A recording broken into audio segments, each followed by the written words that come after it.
Welcome to శ్యామలాస్ kitchen. ఈరోజు శ్యామలాస్ కిచెన్లో టమాటా capsicum curry ఎలా తయారు చేయాలో చూద్దామండి. ముందుగా క్యాప్సికమ్ని తొడుములు తీసేసుకుని పైన ముచ్చుగా కట్ చేసుకోవాలి. కట్ చేసుకుని చిన్న చిన్న ముక్కలుగా కట్ చేసుకుని పెట్టుకోవాలి. టమాటాలను కూడా ముక్కలుగా కట్ చేసుకుని పెట్టుకోవాలి. ముందుగా స్టవ్ వెలిగించుకుని కడాయి పెట్టుకోవాలి. కడాయి వేడెక్కిన తర్వాత ముందుగా వేరుశనగ గుళ్ళు వేయించుకోవాలి. ఒక గుప్పుడు వేరుశనగ గుళ్ళు అయితే సరిపోతాయండి. దోరగా వచ్చేంత వరకు వేయించుకోవాలి. ఈ విధంగా దోరగా వేగిన తర్వాత మనం ప్లేట్లోకి తీసుకుని చల్లారి పెట్టుకోవాలి. ఇప్పుడు దాల్చిన చెక్క లవంగాలు కూడా వేయించుకోవాలండి. కొద్దిగా వేడెక్కనిస్తే సరిపోతుంది. ఇవి బాగా వేగనవసరం లేదండి, కొద్దిగా వేడైతే సరిపోతుంది. ఇందులోనే కొద్దిగా గసగసాలు కూడా వేసుకుని వేయించుకోవాలి. మీకు నువ్వుల టేస్ట్ నచ్చితే కనుక నువ్వులు కూడా వేసుకోవచ్చు. నేను ఇప్పుడు నువ్వులు వేయట్లేదండి. ఇందులో గసగసాలు తొందరగా వేగిపోతాయి కాబట్టి కొంచెం తొందరగానే తీసేసుకోవాలి. వేగిపోయాయండి. ఇవి ఒక మిక్సీ జార్లోకి వేసేసుకుందాము. ఇప్పుడు మసాలాలన్నీ డ్రైగా వేయించుకున్నాం కదండి, వేరుశనగ గుళ్ళు గసగసాలు అవన్నీని. ఇప్పుడు 2 స్పూన్ల ఆయిల్ వేసుకోవాలి. ఆయిల్ వేడెక్కిన తర్వాత 2 మీడియం సైజు ఉల్లిపాయలు ఇలా చిన్న ముక్కలుగా కట్ చేసుకుని ఈ ఆయిల్లో వేసేసుకోవాలండి.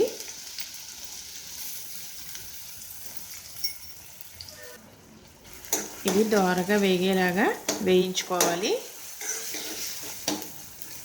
ఉల్లిపాయ ముక్కలు ఇలా దోరగా వేగిన తర్వాత ఇందులో టమాటా ముక్కలు కూడా వేసుకుని బాగా మెత్తగా అయ్యేంత వరకు మగ్గించుకోవాలండి. మూత పెట్టుకుని మగ్గించుకుంటే తొందరగా మగ్గిపోతాయి. ఈ విధంగా టమాటా అంతా మగ్గిపోయిన తర్వాత 1 స్పూను అల్లం వెల్లుల్లి పేస్ట్ వేసుకుని పచ్చివాసన పోయేంత వరకు వేయించుకోవాలండి. అల్లం వెల్లుల్లి పేస్ట్ పచ్చివాసన పోయిన తర్వాత క్యాప్సికమ్ ముక్కలు వేసుకుని పైకి కిందకి అంతా కలిసేలాగా కలుపుకోవాలండి. ఈ విధంగా కలుపుకుని ఒక 2 నిమిషాలు మగ్గించుకోవాలి. మూత పెట్టుకుని మగ్గించుకోవాలి. ఇప్పుడే ఇందులో రుచికి తగినంత ఉప్పు వేసుకోవాలండి. అలాగే పసుపు కూడా వేసుకోవాలి. అలాగే 1 స్పూన్ కారం వేసుకోవాలి. ఇప్పుడు అంతా కలిసేలాగా ఒకసారి కలుపుకుని మనం మూత పెట్టుకుని ఒక 2-3 నిమిషాలు మగ్గించుకుందాము. ఇప్పుడు మనం ముందుగా వేయించి పెట్టుకున్న పల్లీలు, కొద్దిగా 2 స్పూన్లు జీడిపప్పు, 4 పచ్చిమిర్చి, గసగసాలు, యాలకులు, లవంగాలు అన్నీ వేసుకుని మిక్సీ జార్లో వేసుకుని మనం మెత్తగా పేస్ట్లా గ్రైండ్ చేసుకోవాలి. ఈ విధంగా మిక్సీ జార్లో వేసేసుకుని అన్నీ మెత్తగా పేస్ట్లా గ్రైండ్ చేసుకోవాలండి. ఈ విధంగా అయిన తర్వాత కొద్దిగా వాటర్ వేసుకుని గ్రైండ్ చేసుకోవాలి. ఈ విధంగా ఉండాలి. ఇప్పుడు 2 నిమిషాలు మగ్గిపోయిందండి. ఒకసారి అంతా కలుపుకోవాలి. ఈ విధంగా ఇప్పుడు ఇందులో ధనియాల పొడి వేసుకోవాలి. కొద్దిగా వేసుకుని కలిసేలాగా కలుపుకోవాలి. ఇలా కలుపుకున్న తర్వాత మనం ముందుగా రెడీ చేసుకున్న పేస్ట్ని వేసుకోవాలండి. ఈ విధంగా చేసుకున్న పేస్ట్ మొత్తం ఇందులో వేసేసుకోవాలి.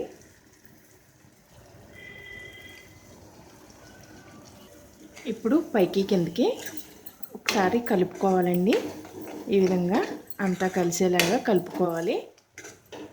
ఈ విధంగా అంతా కలిసిన తర్వాత ఇప్పుడు మనం కొద్దిగా చింతపండు గుజ్జు వేసుకోవాలండి.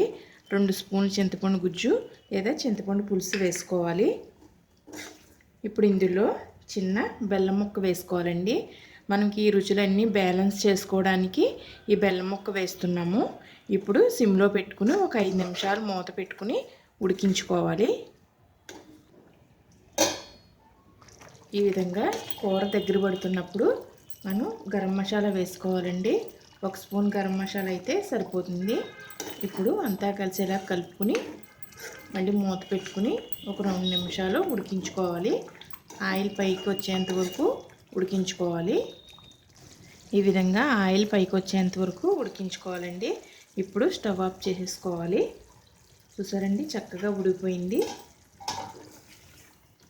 మనం బెల్లం వేసాం తీయగా ఉంటుంది అనుకోనక్కర్లేదండి. బెల్లం అసలు తీయగానే ఉండదు. ఇవన్నీ మసాలాలన్నీ వేసాం కాబట్టి, కొద్దిగానే వేసాం కాబట్టి బెల్లం మనకు అసలు తీపిదనమే రాదు. చక్కగా ఉడికిపోయిందండి. క్యాప్సికమ్ ముక్క కూడా ఉడికిపోయింది. ఇప్పుడు స్టవ్ ఆఫ్ చేసేసుకుందాము. కొత్తిమీర చల్లుకుని మనం సర్వ్ చేసేసుకుంటామేనండి. ఫ్రెండ్స్, ఈ కూర రోటీ, చపాతీ, రైస్లోకి చాలా టేస్టీగా ఉంటుందండి. ఫ్రెండ్స్, ఈ వీడియో కనుక మీకు నచ్చినట్లయితే please subscribe my channel, share చేయండి, లైక్ చేయండి. మీ సలహాలను కమెంట్స్ ద్వారా తెలియజేయండి. Thank you for watching.